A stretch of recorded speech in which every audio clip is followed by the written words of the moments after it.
Callum Cassius, IFL TV, in association with MJ Marbella in Leeds here. First direct arena post-fight with Eddie Hearn.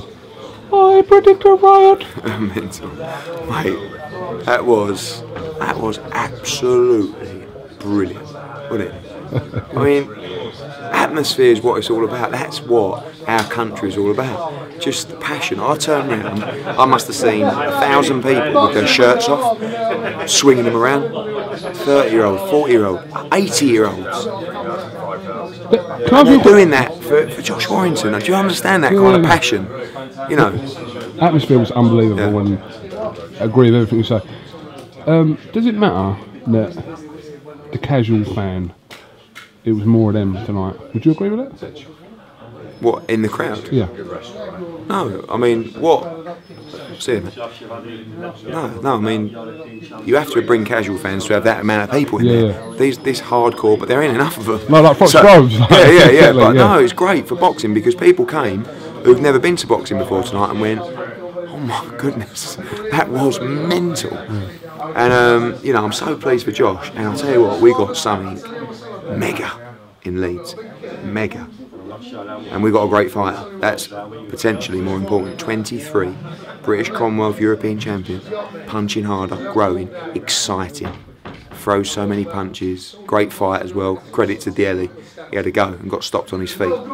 Great fight, great night, great atmosphere, just buzzing. He's accomplished what Lee Selby's accomplished in terms of belts. What is the gap between them? Probably just the sort of level of opposition. But saying that, you know, he's fighting top quality fighters now. Selby next week has now got to make a statement of his own against Joel Bronca. It's a wonderful fight, 26-0. So it's an eliminator for the final eliminator for the IBF world title. He wins that, he fights Gradovic, and he's chomping at his heels. You know, and listen, Ellen Road is coming next summer. Even as early as that, Ellen Road is coming.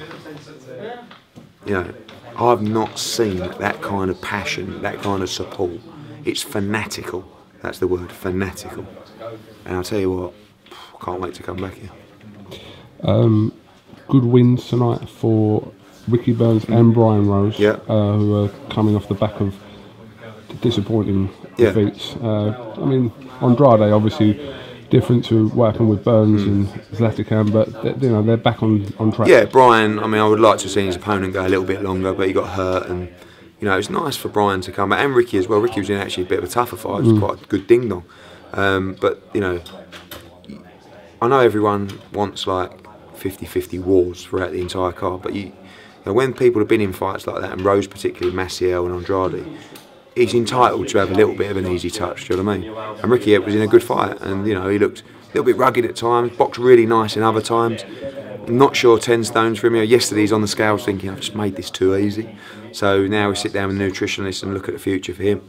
Callum Smith was Callum Smith. Obviously we nailed the big fight in the week, so you know, we had an 8-rounder and got him out of there, and you know, I'm so excited for him. Tyrone Nurse against Dave Ryan was a fight of the year contender.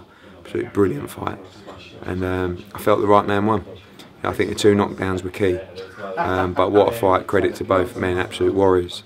And Josh Warrington was in a brilliant fight. Also wins for Callum Johnson, looked impressive tonight. He did look impressive. Yeah. A lot of the kids coming through on the card there. You know, Callum Johnson, Arfan Iqbal, Simon Valili. You know, these are quality young fighters. Reece David Cartwright Brophy looked well. Stephen Simmons was in a fight. You know, so everyone's moving on. British boxing is buzzing. So many great young fighters, and what you've seen with Josh there, Commonwealth, British, and European champion. You know, all within such a short space. And English. Got to relinquish that one. And I think it is relinquished actually, yeah.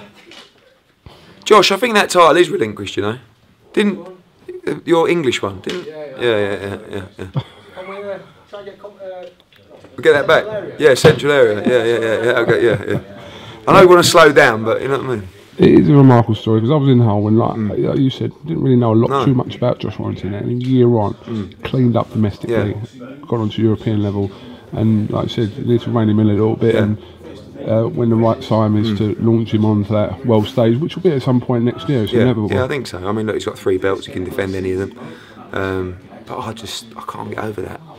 I mean, I've got so many shots to the crowd. But that's what I live for as a promoter. You know, that you turn around and it's just the look on people's faces. It's like, you know, just having it. Yeah, having it. Beer everywhere. Moving forward now, obviously we look forward to the O2 show where Lee Selby will be in a huge fight against Joel Brunker and his Joshua in his first title fight. Good John and Boylan, John Wayne Hibbert. It's also fighting for the WBC international title. Just announced that against Esteban from Argentina. It's a real tough fight for him. You know, Johnny Ryder, Philip Bowes for the southern area. Another good fight is Tommy Gunn. Against Matty Chu and eliminated for the English. A real packed bill next week, and the tickets have gone fantastically well. So we're buzzing at the minute. Absolutely. Any developments happened today in regards to your 22nd show? Tell us about. I've got to stop giving you all the exclusives. You know, Ed Robinson came up to me tonight and went, "Hey, is there any way you could give us some stuff for ringside rather than telling Coogan everything?" So, loads. Listen, I had a great chat with Scott Quigg today and some interesting developments on that and in terms of what we want to do. The Gale press conference will be on Thursday, prior to the Joshua press conference. We're going to do the Gale one, to announce his opponent. Yeah. Other big fights, and I just, it's going to be an absolute huge night. And Harrison. Stop going on about Audley Harrison. Why? That's what we talk about. Nigu. Never ever give up. Yeah. Anything? I think he might. I think he might be on the bill. Kimbo. I'm not sure about Kimbo. But Audley looking likely. I think so, yeah. I'd like, see. Think so. Anything else? No, can't do anything else. What do you mean? I've got to save it for Sky. Sky have gone home. My Sky friends. Sky have gone home. Come on, give us something. I don't know what I'd love to do. I'd love to have repeat that conversation we had at Nando's. What was we talking about? What you told me. You didn't really want to tell me, and I was. Oh, yesterday? Yesterday. Sitting there, do you know what I'm talking about? I'll pull that off. Anyway, see you later. See you later.